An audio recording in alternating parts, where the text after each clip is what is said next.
我是从大概2006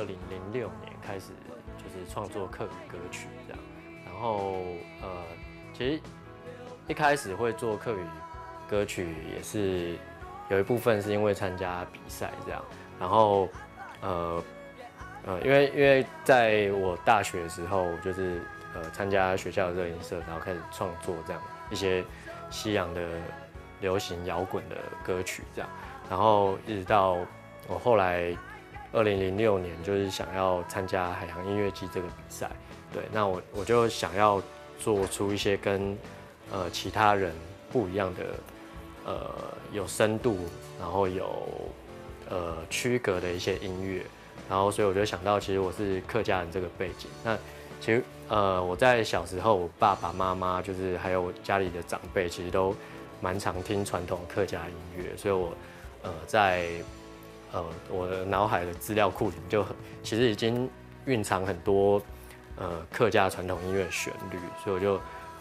就是那个契机，就是让我开始用一些客家的传统歌谣啊、山歌去跟我喜欢的摇滚乐做一个结合，一直到现在。本身玩的乐团，它其实就不是民谣的曲风，反而我就是去强迫自己去写一个民谣的歌曲，然后让自己的爸爸妈妈或是长辈更容易接受这种音乐，对我来说也是一种挑战。第二个也是一种我觉得有一种文化传承的使命感。对，那毕竟我是身为客家人，然后爸爸妈妈都是客家人，那我当然也是希望可以继续用他们听得懂的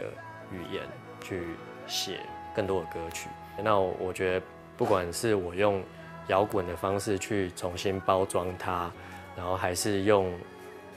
民谣的方式去写新的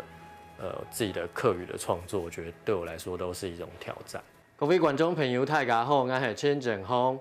我的母语台湾的歌流行音乐会12月27号在高雄美丽岛捷运站，希望到时候大家一起来听歌哦。